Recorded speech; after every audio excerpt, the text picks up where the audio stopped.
সম্মানিত দর্শক, আসসালামু আলাইকুম। যেটা হবার না সেটা হয়, আর যেটা হবার সেটা হয় না, এই কথাটি আমরা বলতেই পারি। তবে হ্যাঁ, এটা তো খালি চোখে দেখা, কিন্তু আমরা যদি অন্তর্চক্ষু দিয়ে দেখি তাইলে বলাই যায় যেটা হবার সেটাই হয়।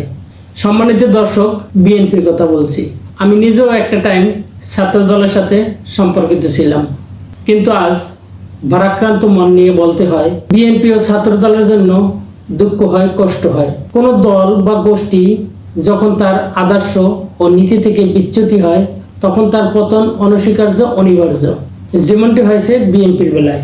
সম্মানিত দর্শক, 5ই আগস্টের পর থেকে যেখানে একদল ব্যস্ত কোথায় কাকে বসাবে, কোথায় কাকে সেট করবে, কিভাবে অনলাইন প্ল্যাটফর্ম কভার করবে, কিভাবে সোশ্যাল মিডিয়াকে কন্ট্রোল করবে, কিভাবে সোশ্যাল মিডিয়ায় প্রচার করবে, তাদের কিনারায় পড়া জাতিকে কিভাবে তারা তুলে উঠাবে, কিভাবে আগামী বাংলাদেশকে বিনির্মাণ করবে, কিভাবে ভারতের আগ্রাসনকে কিংবা আধিপত্যকে রুখে দেবে।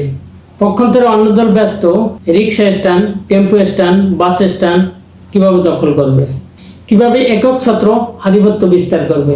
আবার কেউ কেউ ব্যস্ত কিভাবে এমপি নমিনেশনের তদবির করবে। আবার কেউ কেউ ব্যস্ত কিভাবে কেন্দ্রীয় ফোরামে একটু জায়গা করে নেবে।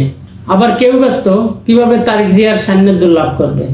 এই যদি হয় অবস্থা, তাহলে অস্তিত্ব সংকট কিংবা পরাজয়ের স্বার্থ নীতি হবে। সম্মানিত দর্শক, বিএনপি আজ যে মহাসংকটে পড়েছে তার থেকে উত্তরণের গলি পাওয়া খুবই দুরূহ ব্যাপার।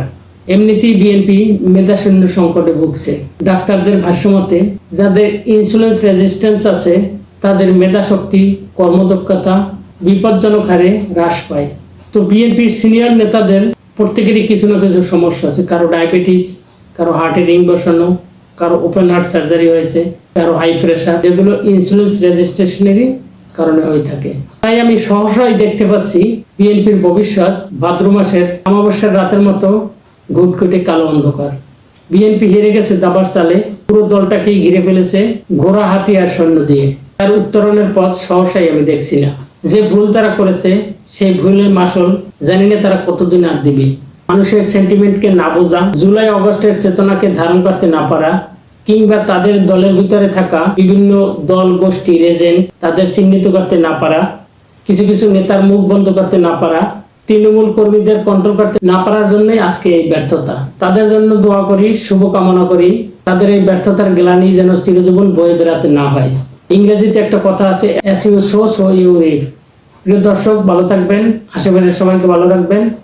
আসসালামু আলাইকুম।